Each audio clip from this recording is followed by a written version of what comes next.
Hello, I'm David Breeden. I'm the senior minister at First Unitarian Society of Minneapolis, a historically humanist congregation, and this is Coffee and Wisdom. For the past couple of weeks and on into next week, we are looking at mystical experiences. Now, mystical experience, according to the Stanford Encyclopedia of Philosophy, is an experience granting acquaintance of realities or states of affairs that are of a kind not accessible through various usual means, such as our senses. So it's something out of the ordinary. Now, today I want to ask a simple but not so simple question, which is Deepak Chopra's work mystically profound or just word salad or somewhere in between? I mentioned last time, don't try to steer the river. Well, that sounds interesting. Is it talking about a Heraclitus idea of change? What does it really mean? These are serious, enlightening Deepak Chopra quotes that you too can find online if you do a little bit of web searching. For example, when you live your life with an appreciation of coincidences and their meanings, you connect with the underlying field of infinite possibilities. All right. Every person is a god in embryo. Its only desire is to be born. Okay.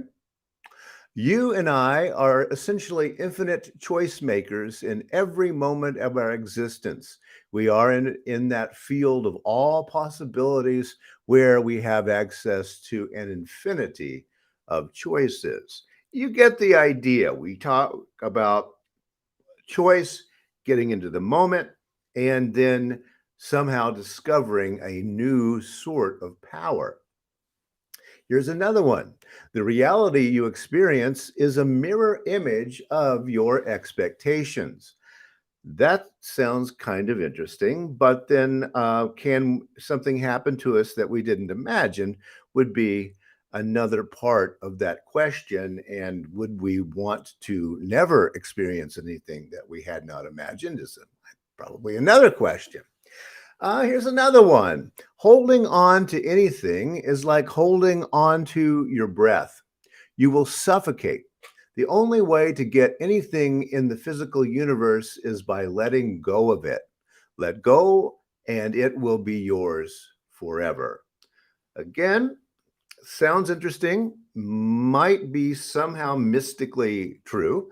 For example, the Stoics famously said, you want to be rich? Well, assume you're rich. Now, the trick there is that they didn't think you would become rich or manifest richness. It would be deciding that what you did have is enough, which is perhaps a little different than what Deepak Chopra is actually saying here. Here's another one. Success comes when people act together.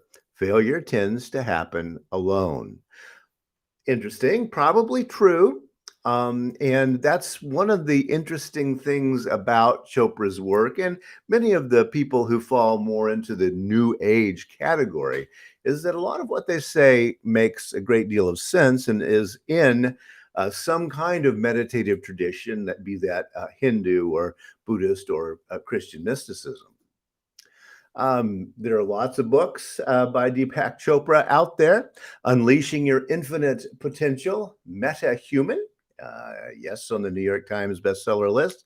Deepak Chopra's God, A Story of Revelation. And yes, he does meditate regularly, which I would recommend too. It's good for you. And mindfulness is always a good idea.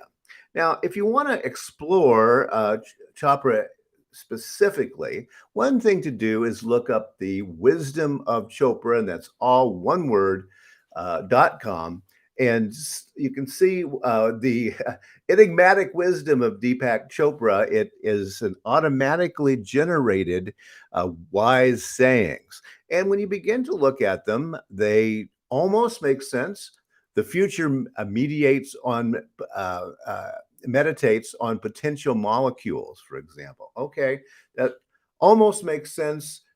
Does it make sense? And then you can take the quiz on that particular website, which are the real ones because they provide some, and which are the fake ones that have been generated by them.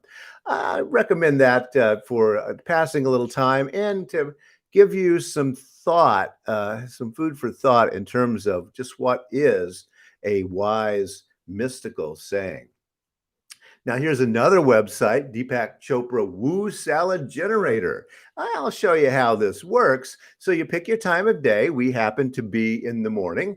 We have also afternoon and evening. I'll choose morning.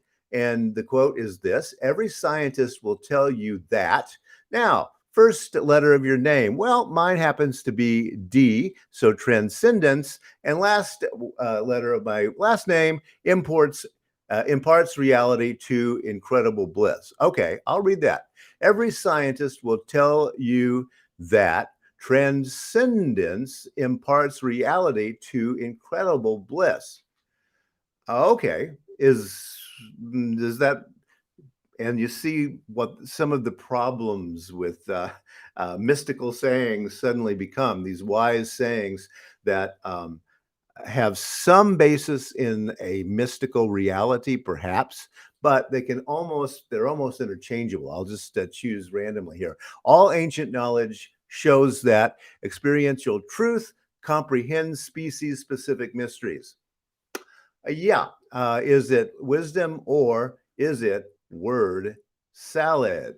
Well, that's a good question. And I invite you to get online and do some interesting web searching today and see what you can find in terms of the wisdom of Deepak Chopra and people in that category of slightly toward ancient religious ideas, in his case, Hinduism, and a little bit toward the New Age, and trying to find some kind of in between place that may or may not be actual wisdom.